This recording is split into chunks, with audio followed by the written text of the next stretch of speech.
അങ്ങേ മഹത്വം വെളിപ്പെടുത്തപ്പെടുമ്പോൾ ഞാൻ സംതൃപ്തനാകുന്നു. പ്രിയ സഹോദരി സഹോദരന്മാരെ, കർത്താവിന്റെ പരിശുദ്ധ ബലിയിലേക്ക് പ്രവേശിക്കുമ്പോൾ നമ്മുടെ നിയോഗങ്ങളെല്ലാം ഈ അൾത്താരയിൽ നമുക്ക് ചേർത്ത് വയ്ക്കാം. നമ്മുടെ ഇടവകയെയും ലോകം മുഴുവനെയും നമുക്ക് അവിടുത്തെ കാരുണ്യത്തിന്റെ കരങ്ങളിലേക്ക് വെച്ചു കൊടുക്കാം. സാംക്രമിക രോഗം പടരുന്ന ഈ കാലയളവിൽ അവിടുത്തെ വലിയ സംരക്ഷണത്തിന്റെ കവചം നമ്മളെ പൊതിഞ്ഞു പിടിക്കുന്നതിനായി നമുക്ക് പ്രാർത്ഥിക്കാം. കർത്താവിന്റെ സൗഖ്യത്തിന്റെ കരം നമ്മുടെ ഓരോരുത്തരുടെയും മേൽ ഉണ്ടാകട്ടെ എന്ന് ആഗ്രഹിക്കാം.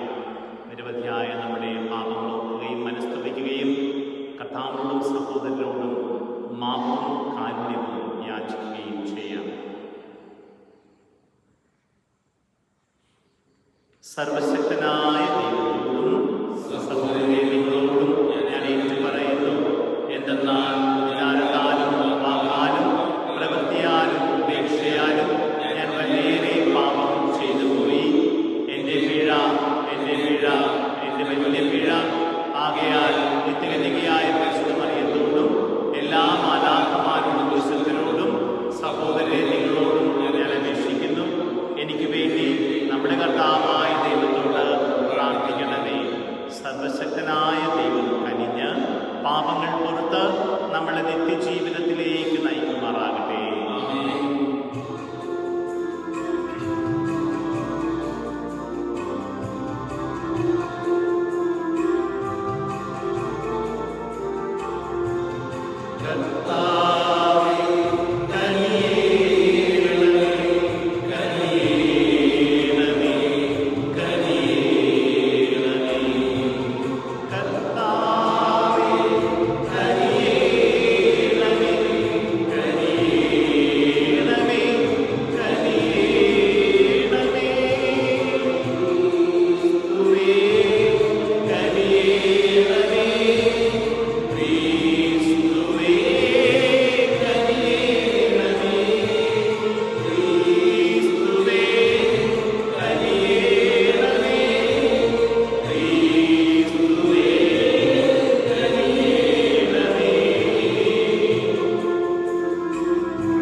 യെശയ്യാ പ്രവാചകന്റെ പുസ്തകത്തിൽ നിന്ന്. കർത്താവ് ഇപ്രകാരം അരുളിച്ചെയ്യുന്നു: മഴയും മഞ്ഞും ആകാശത്തു നിന്ന് വരുന്നു, അങ്ങോട്ട് മടങ്ങാതെ ഭൂമിയെ നനയ്ക്കുന്നു. അത് സസ്യങ്ങൾ മുളപ്പിച്ച് ഫലം നൽകി, വിതയ്ക്കാൻ വിത്തും ഭക്ഷിക്കാൻ ആഹാരവും ലഭ്യമാക്കുന്നു. എൻ്റെ അധരങ്ങളിൽ നിന്ന് പുറപ്പെടുന്ന വാക്കും അങ്ങനെ തന്നെ. ഫലരഹിതമായി അത് തിരിച്ചു വരില്ല. എൻ്റെ ഉദ്ദേശം അത് നിറവേറ്റും.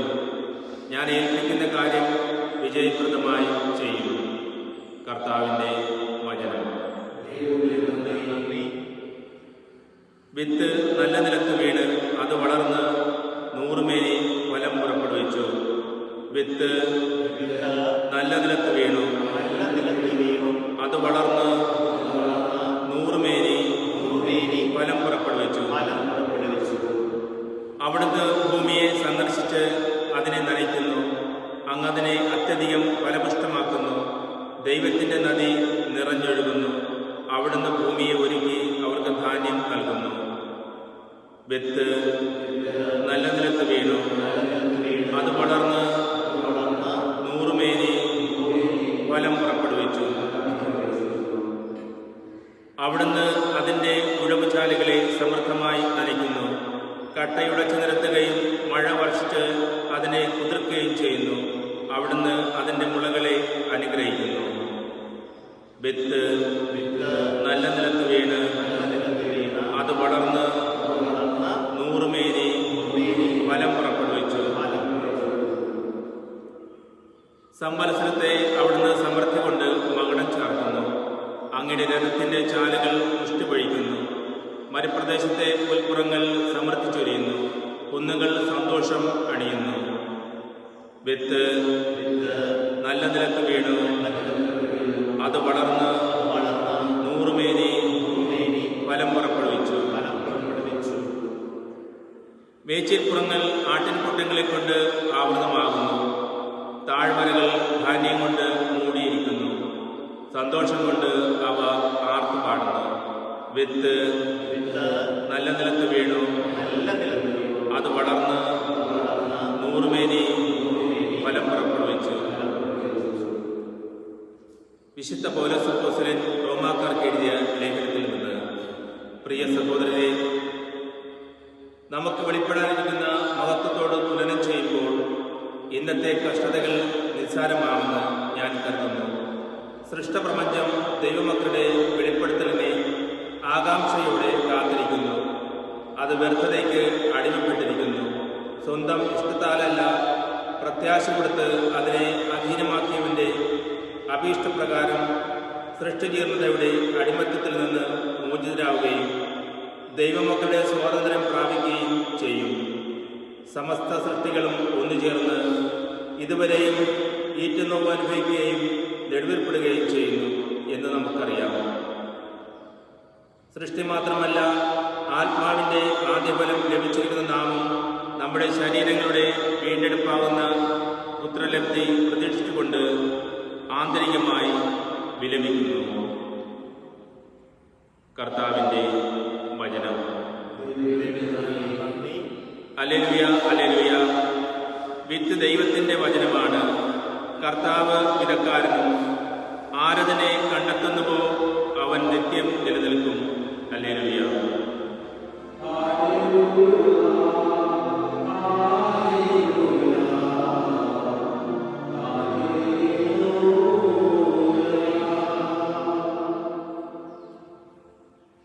കർത്താവ് നിങ്ങളോടുകൂടെ.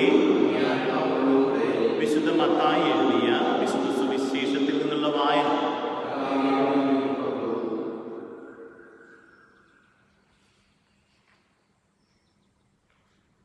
അക്കാലത്ത് യേശു ഭവനത്തിൽ നിന്ന് പുറത്തു വന്ന് കടൽ തീരത്തിരുന്നു. വലിയ ജനക്കൂട്ടങ്ങൾ അവന്റെ അടുത്ത് വന്നു. തന്നിമിത്തം അവനൊരു തോണിയിൽ കയറിയിരുന്നു.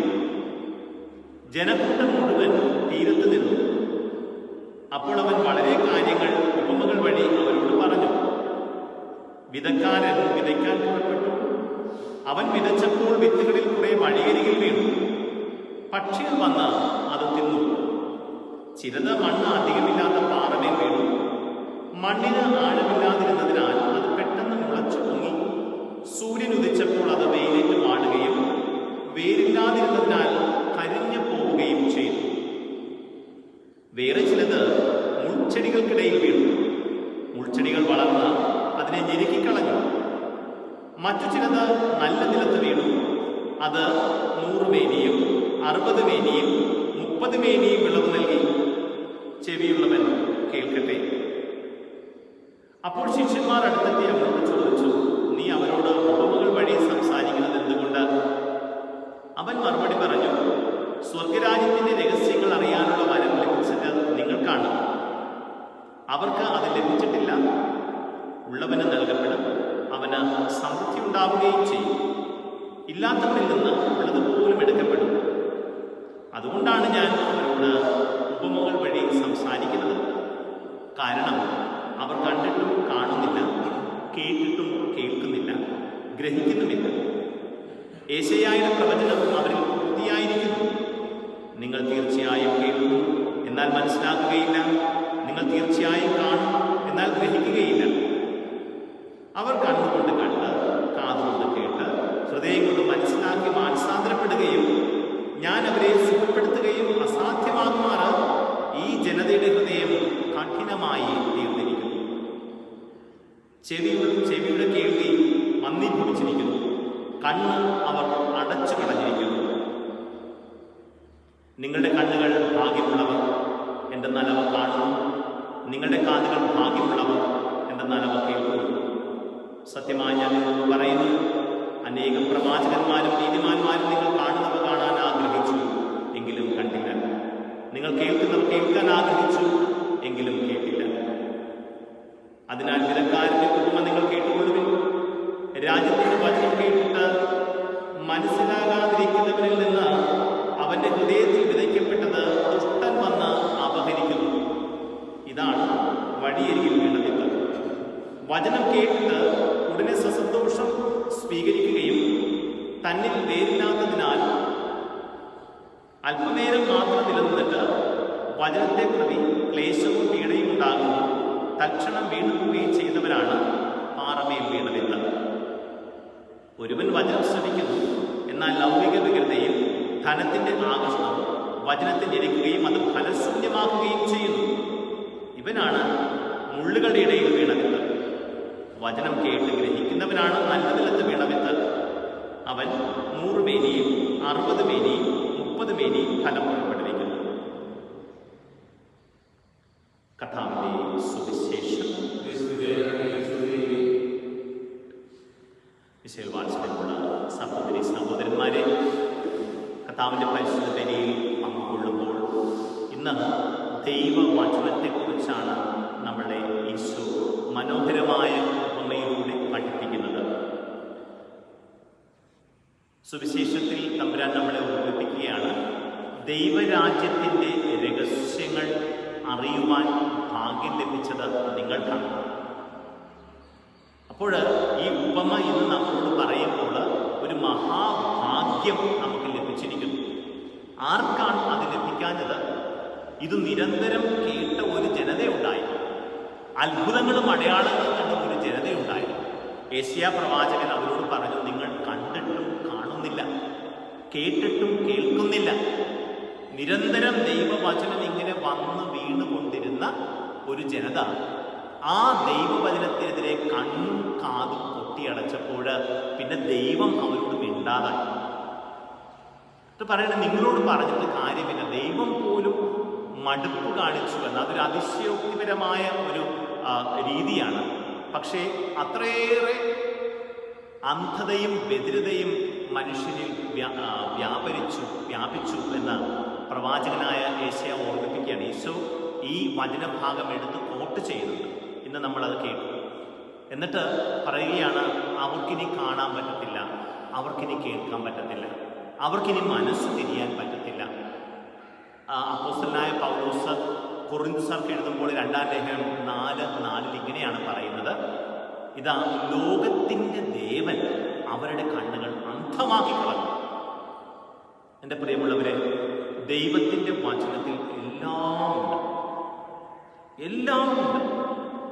അതുകൊണ്ട് തന്നെയാണ് നമ്മൾ ശ്രദ്ധിച്ചാൽ നമുക്ക് മനസ്സിലാകും. നമ്മൾ ലോകത്തുള്ള മുഴുവൻ കാര്യങ്ങളും എടുത്ത് വായിക്കും. പത്രവും മാഗസിനുകളും മറ്റു പുസ്തകങ്ങളും ഒക്കെ നമ്മൾ വായിക്കും. പക്ഷേ ദൈവവചനം, വിശുദ്ധ ബൈബിൾ തുറക്കാൻ നമുക്ക് എന്തൊരു മടിയായിരിക്കുമെന്ന് നമ്മൾ ശ്രദ്ധിച്ചാൽ മനസ്സിലാകും. ആരോ നമ്മളെ അതിൽ നിന്ന് തടയുന്നുണ്ട്.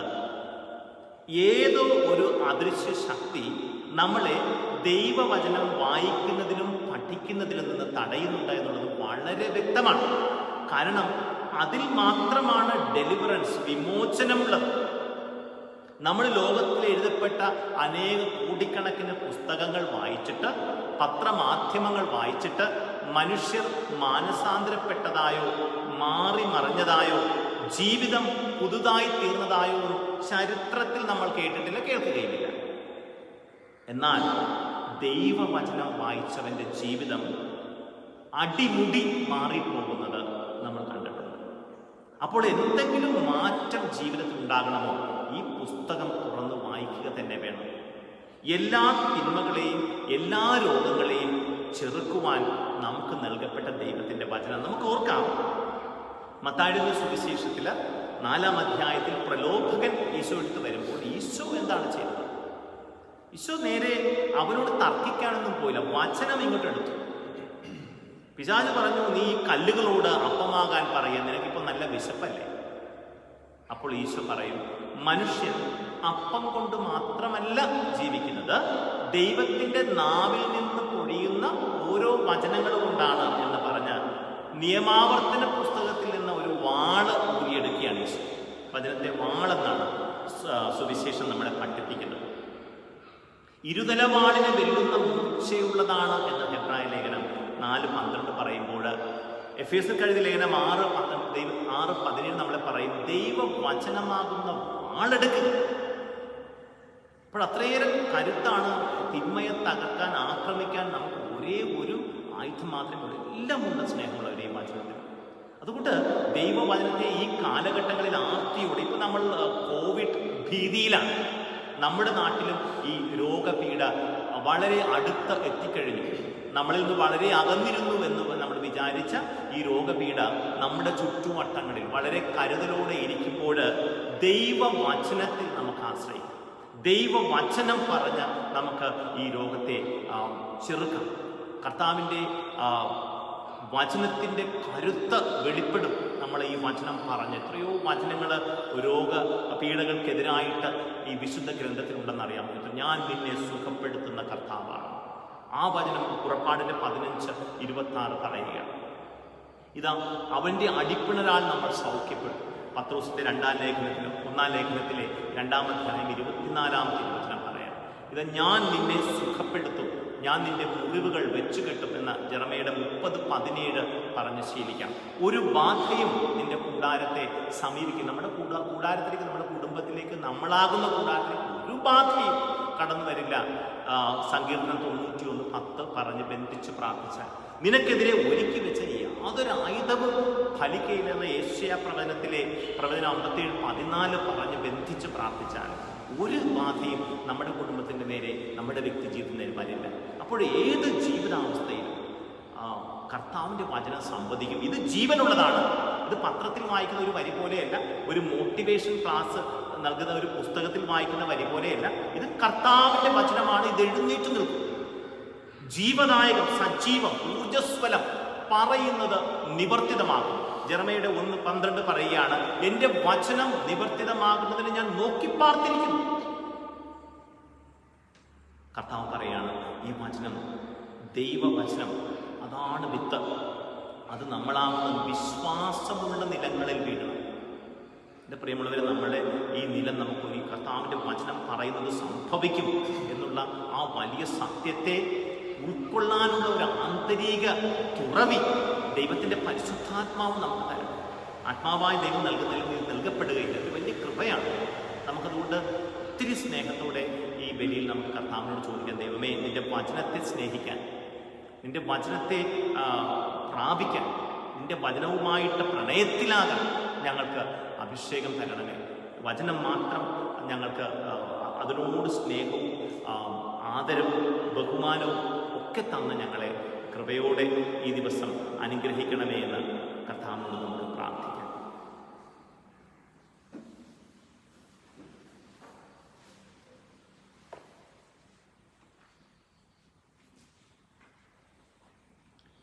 നമുക്ക് നമ്മുടെ വിശ്വാസ പ്രമാണം ഏറ്റുചൊല്ലാം. ഏക ദൈവത്തിൽ ഞാൻ വിശ്വസിക്കുന്നു, സ്വർഗത്തിൻ്റെയും ഭൂമിയുടെയും ദൃശ്യവും അദൃശ്യവുമായ എല്ലാറ്റിൻ്റെയും സൃഷ്ടാവും സർവശക്തനുമായ പിതാവിനും ഞാൻ വിശ്വസിക്കുന്നു. ഏക കർത്താവ്, ജാതനായ ഏക ദൈവപുത്രനും എല്ലാ യുഗങ്ങൾക്കും മുമ്പ് പിതാവ് ജനിച്ചവനുമായ യേശു ക്രിസ്തുവിനും ഞാൻ വിശ്വസിക്കുന്നു. ദൈവത്തിൽ നിന്നുള്ള ദൈവവും പ്രകാശത്തിൽ നിന്നുള്ള പ്രകാശവും സത്യദൈവത്തിലുള്ള സത്യദൈവവും ജനിച്ചുവെങ്കിലും സൃഷ്ടിക്കപ്പെടാത്തതും പിതാവുമായി സത്യലേഖനമായ അവിടുന്ന് വഴി സകലവും സൃഷ്ടിക്കപ്പെട്ടു. മനുഷ്യനായ നമുക്ക് വേണ്ടിയും നമ്മുടെ രക്ഷയ്ക്ക് വേണ്ടിയും അവിടുന്ന് സ്വർഗത്തിൽ നിന്നിറങ്ങി പരിശുദ്ധാത്മാവിനാൽ കന്യാമരത്തിന്റെ ശരീരം സ്വീകരിച്ച് മനുഷ്യനായി തീർന്നു.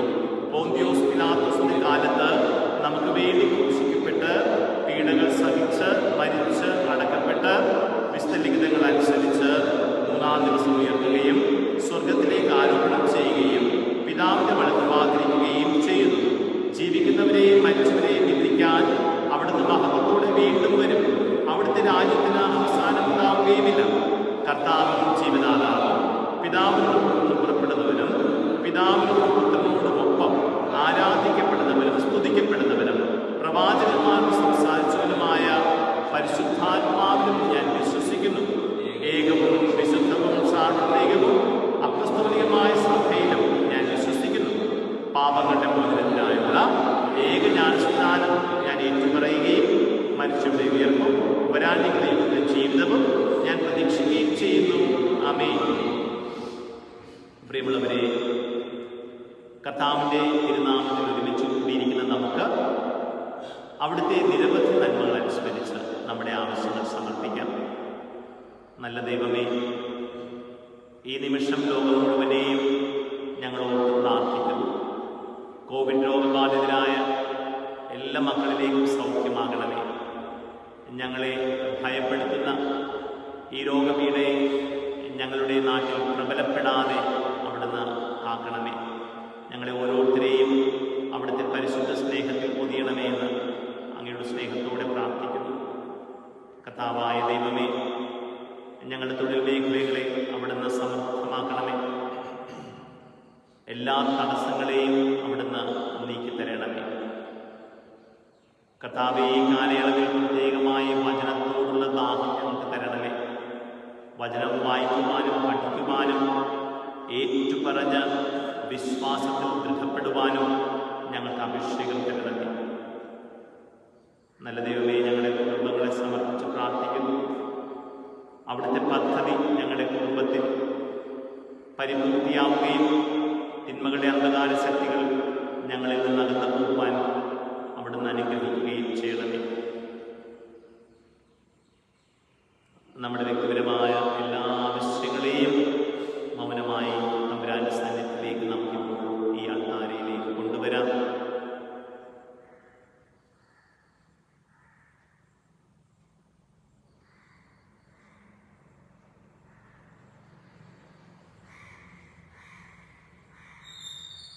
സ്നേഹപിതാവേ, ഞങ്ങളുടെ അഭയവും ശക്തിയും അങ്ങാകുന്നുവല്ലോ. അങ്ങേ മക്കളുടെ പ്രാർത്ഥനകളിൽ പ്രസാദിച്ച് ഞങ്ങൾ വിശ്വാസത്തോടെ യാചിച്ചത് കൃപാപൂർവം സാധിച്ചു തരണമേ. ഞങ്ങളുടെ കർത്താവായ ക്രിസ്തു വഴി ഞങ്ങൾ സമർപ്പിക്കുന്ന പ്രാർത്ഥന കേട്ടരുളണമേ.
സഹോദരന്റെയും നിങ്ങളുടെയും ബലി സർവശക്തനും പിതാവുമായ ദൈവത്തിന് സ്വീകാര്യമാക്കുവാൻ വേണ്ടി പ്രാർത്ഥിക്കുവിൻ.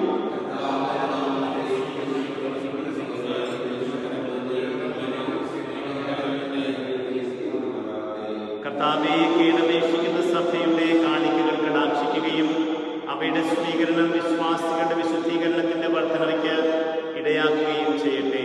ഞങ്ങളുടെ കർത്താവായ ക്രിസ്തു വഴി ഞങ്ങൾ സമർപ്പിക്കുന്ന പ്രാർത്ഥന കേട്ടുകൊള്ളണമേ. കർത്താവ് നിങ്ങളോടുകൂടെ.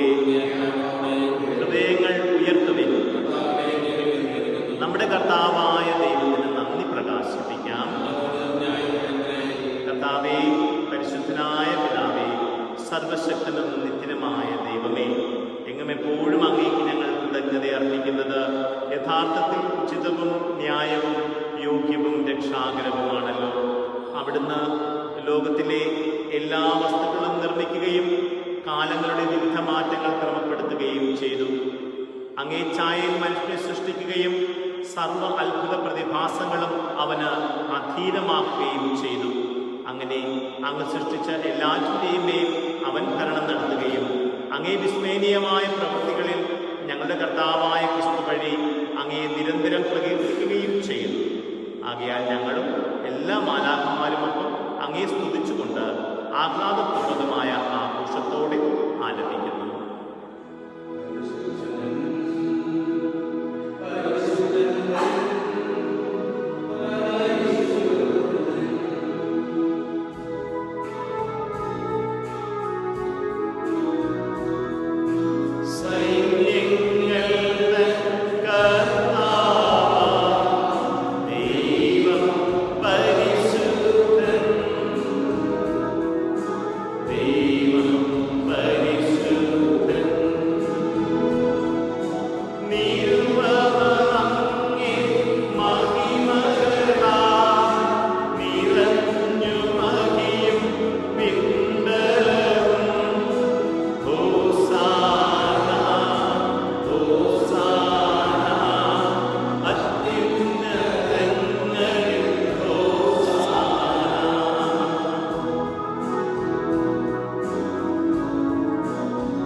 എന്തെന്നാലിത് നിങ്ങൾക്ക്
വിശ്വാസത്തിൻ്റെ രഹസ്യം.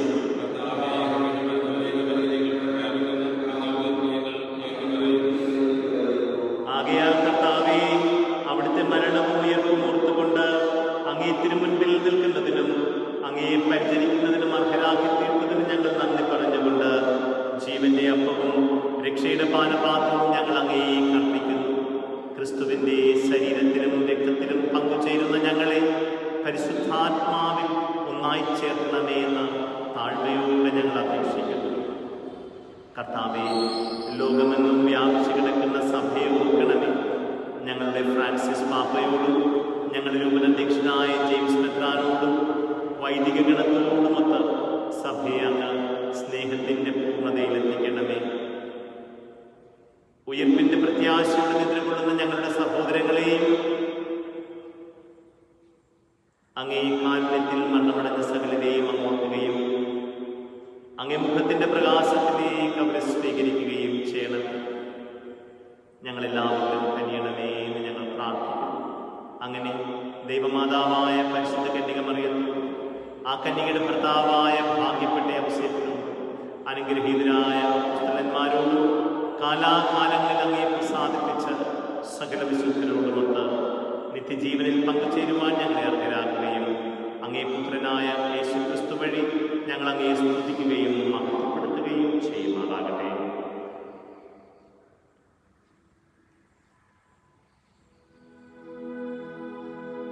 ക്രിസ്തുവിലൂടെ ക്രിസ്തുവിനോടു കൂടെ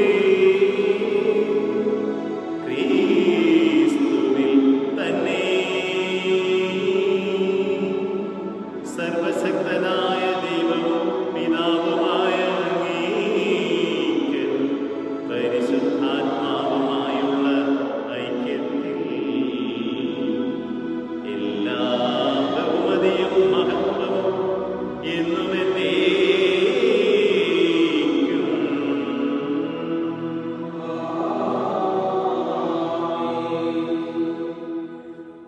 രക്ഷാകരമായ കൽപ്പനകളാൽ ബോധിതരായും ദിവ്യോപദേശത്താൽ രൂപവത്കൃതരായും നിർഭയം നമുക്ക് പാടാം.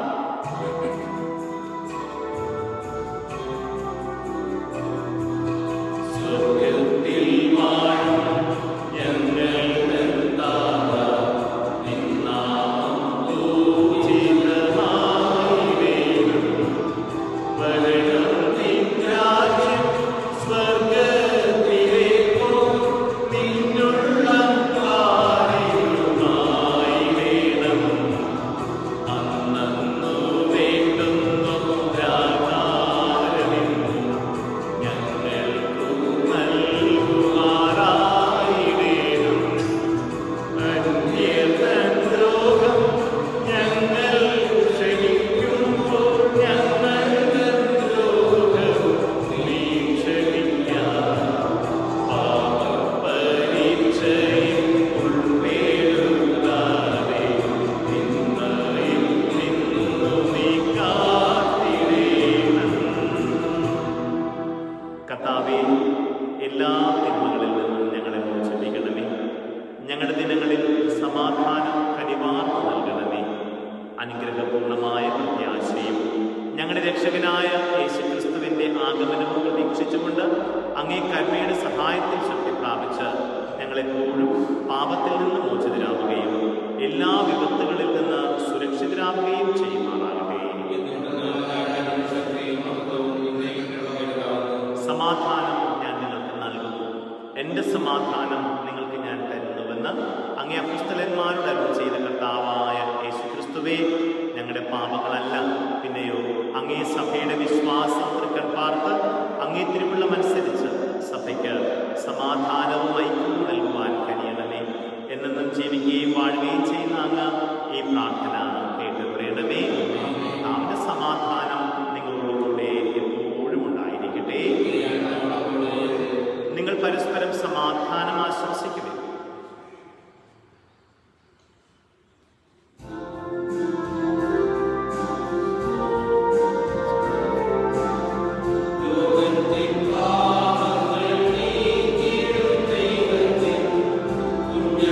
Yeah.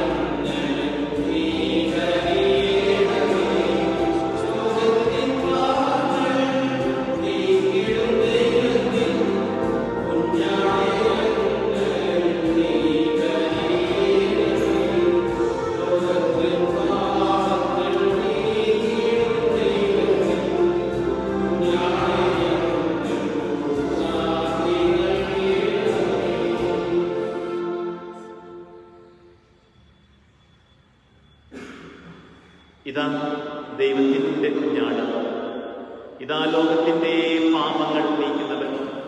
ദിവ്യ കുഞ്ഞാടിൻ്റെ വിരുന്നിനം ക്ഷണിക്കപ്പെട്ടിരിക്കുന്നവർ അനുഗ്രഹീതർ.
കർത്താവായ യേശുക്രിസ്തുവേ, അങ്ങ് സത്യമായും ഈ ദിവ്യ കൂദാശയിൽ എഴുന്നള്ളിയിരിക്കുന്നു എന്ന് ഞങ്ങൾ വിശ്വസിക്കുകയും അത് ഏറ്റുപറയുകയും ചെയ്യുന്നു. അങ്ങേ ഭൗമികമായി സ്വീകരിക്കുവാനാവാതെ ഈ ദിവ്യയാഗത്തിൽ പങ്കുകൊള്ളുന്ന എല്ലാവരിലേക്കും ആത്മീയമായ അവിടുന്ന് ഇപ്പോൾ തന്നെ എഴുന്നള്ളണമേ.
പക്ഷി ഒരു സങ്കേതവും മീവൽ പക്ഷിതന്റെ കുഞ്ഞുങ്ങൾക്ക് വേണ്ടി ഒരു കൂടും അങ്ങേ ആൾക്കാരെയും കണ്ടെത്തുന്നതല്ലോ.